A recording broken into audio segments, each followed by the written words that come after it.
you're so focused on what is that you're beating the drum of what is and holding the vibration of what is, so more of what is continues to show up in your experience, but it's different what is. In other words, you're not stuck, you're just creating the same thing over and over and over and over and over again. So rather than saying, I don't have enough money, I'm stuck in not enough money, instead begin saying a more accurate assessment. I keep recreating not enough money. I keep beating the drum, so I keep creating the same circumstances over and over again, but they are changing circumstances. The faces are changing, the places are changing, the circumstances are changing. I just keep recreating the same thing. I keep recreating this thing that I want, or I keep recreating this thing that I don't want, but understand, you are not stuck. You are never standing still. You are always pulsing a vibration, and the universe is always responding to your pulsing vibration. So when you say, I get it. I am pulsing a vibration, and the universe is responding to my pulsing vibration, and I have control over the vibration that I pulse. Now you're on your way to deliberate creating. You're ready to begin? Good morning, Abraham. I have a couple of refining questions and then an experience I'd like to share with you for your comment.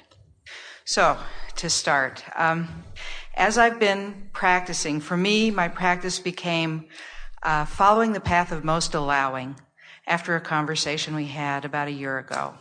And as I've been on that practice of listening to my feelings and discovering what, just moment to moment, what's the easier choice for me? What's the easier thought? Choice meaning thought, yes, rather than action. Good. Than action, yes.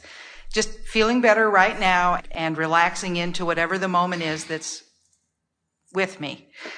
My whole frame of reference is shifting.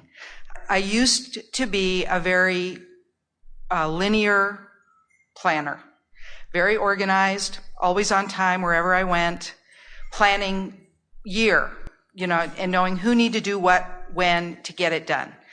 And as I've been following this more moment-to-moment feeling of most allowing, that system doesn't apply anymore. Now I'm more like in a holograph of, I know what my intention is. I'm doing my best to be a vibrational match to my intention.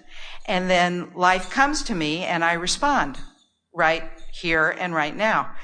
And as I was putting this question together in my mind to bring it to you today, this morning I had a perfect example of how this happens and what happens, and that will lead to my specific help I'd like to ask you for.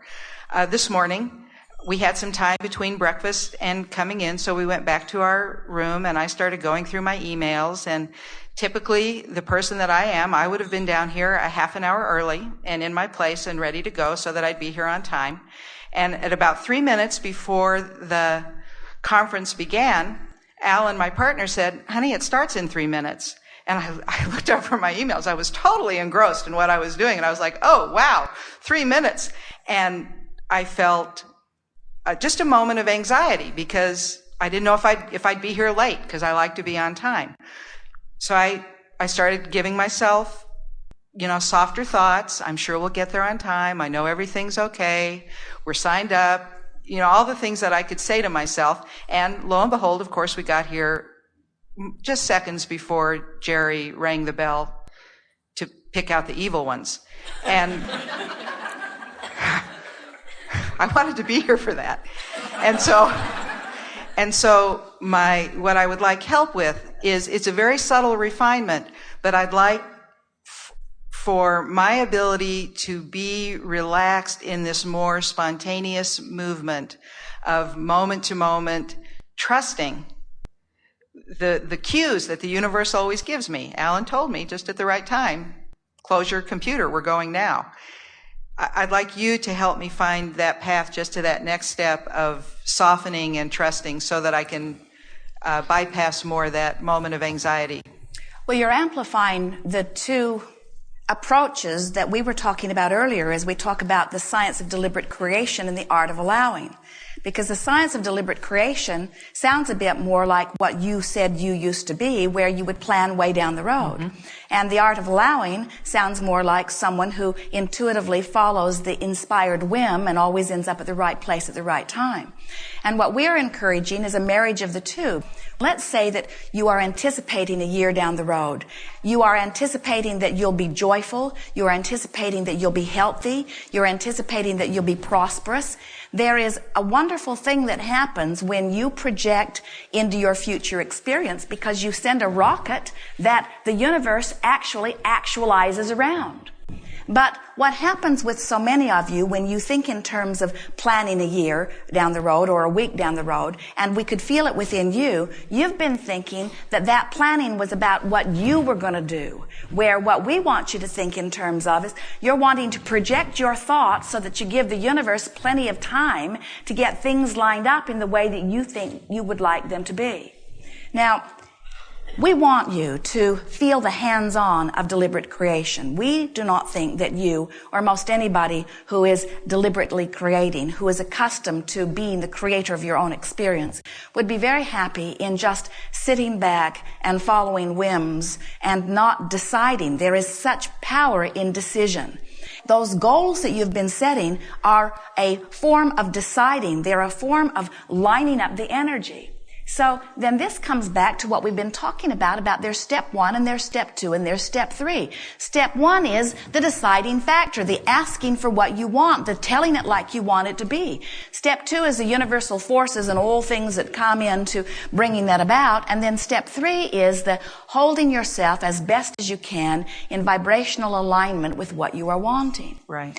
Esther enjoys driving on the freeway and realizing that she has not been aware of any of the numerous billboards and signs until all of a sudden her attention is drawn to the one that is about the Flying J fuel stop that she has been wondering about, or the one that is about the Cracker Barrel restaurant that she has been wondering about. It is interesting how all she has to do when they get on the road is set the intention that in a couple of 100 miles we'll stop and get fuel, and in 3 or 4 hours we'll stop and get something to eat, and then she has no awareness of all of the things that pass until the thing that answers that is shown to her, and she has become so relaxed in it, as you were saying, that she is coming not to fret about it. But it doesn't keep them from setting the goal, and it doesn't keep Jerry from looking through the exit guide. In other words, it is interesting how often he will think he's pinpointed a place and it will be a different one that they stop at. In other words, the universe really is assisting you in getting whatever you are wanting whenever you are wanting it. There is no set right or wrong in any of this. As long as you have the goal of feeling good and the goal of lining up with what you are wanting, then there are endless ways that you will go about achieving it. And what we notice is that something will work for a while and then you'll find something else that works a little better. In other words, as long as you're remembering that you always want to feel good. And we talked about this before, that if you have something that you desire and you're sort of overwhelmed with all of the activity around it, then feeling good isn't pressing into more activity.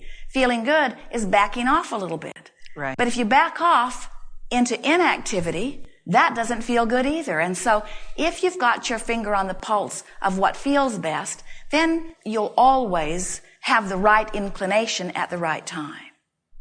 There are those who would say, it's much better to be busy. And there are those that would say, my inspiration always comes when I'm not busy. And we say, no one gets to choose for you or for anybody else what the perfect formula or recipe is to get you to where you want to be. But we will tell you, you can't get to where you want to be and consistently not feel good. So then friends say to us, well, Abraham, if I did the things that make me feel good, I wouldn't go to work, I wouldn't make my bed, I wouldn't never cook another meal, I wouldn't clean my house, I wouldn't mow my lawn. There are so many things that I wouldn't do if I only did what I think feels good. And we say, well, you say that from your framework of overwhelmment, but we know how much you enjoy a home-cooked meal, and we know how much you enjoy pleasing your family, and we know how you adore your yard looking nice, and we know how much happier you are in your orderly home. In other words, the things that have come to you have come from your awareness of what you do want.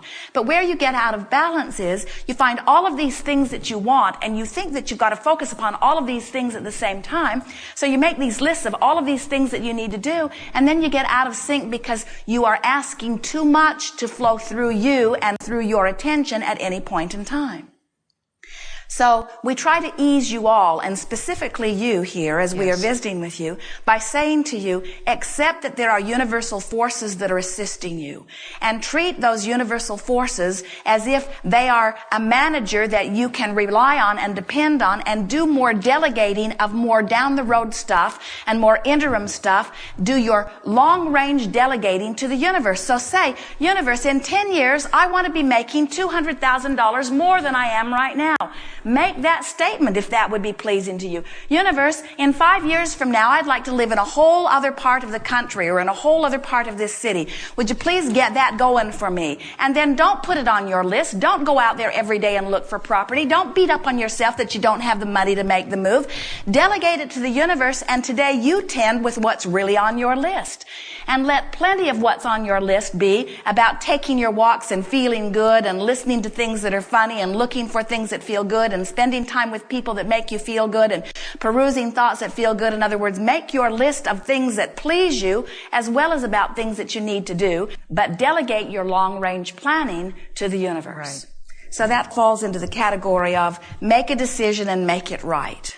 So you get to say how much money you're going to earn. You get to say how your body's going to feel. When you see someone who is physically diminishing as they are moving through time, and you look at them and you feel that discomfort because someone very young and very vital keeled over with some undiagnosed heart thing, and it makes you feel vulnerable because if it could happen to him, it could happen to you.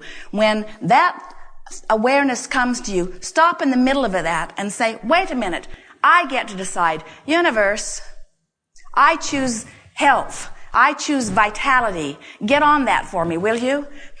Get that out there into my future experience and inspire me to the things along the way that will help me to rendezvous with that. But get on that for me, would you? And as you find yourself delegating more to the universal forces and taking more off of your immediate plate, you're going to feel greater and greater relief, and more of those things.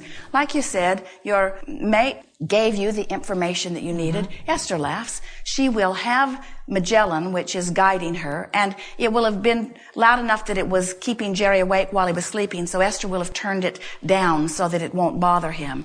And then she will not realize that it's time for her to make her turn. And Magellan is trying to tell her, but she's got the sound turned off, and so she's not aware that it's getting time for her to make her turn. And in that moment, Jerry will sit up and say, isn't it about time that we are supposed to make our turn? Right. In other words, there are always resources that are there to assist you. And when you start accepting how blessed you are, how cared for you are, how well it is always supposed to turn out for you, then you stop fussing around and trying to bang things into place. You just accept that well-being is yours. Now, you've let go of this, but many haven't. There's a big piece of this that is stuck in so many craws relative to this, and that is, but if I don't micromanage my own experience, then who will get the credit for my success? Don't I need to suffer? Don't I need to work hard? Don't I need to make everybody aware of all of the things I'm doing? Don't others need to know how much I'm doing in order to justify the well-being that's coming to me? And we say, that'll get you every time. You've just got to stop that. You've just got to start saying to anybody that asks, I'm blessed, deal with it.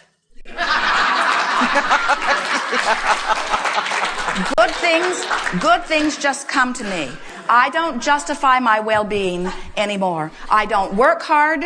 I don't suffer. I don't struggle. I don't do any of those things. I'm a princess. I'm a prince. I'm blessed.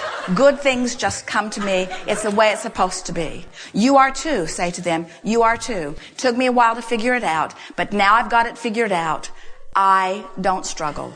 I don't work hard. I allow the well-being that is natural to flow to me. And every time I get a good idea, I let everybody know what I'm wanting. In other words, I'm making plenty of plans. I'm just not in the trenches anymore. Thank you, Abraham. Yes. Thank you very much. Yes, indeed.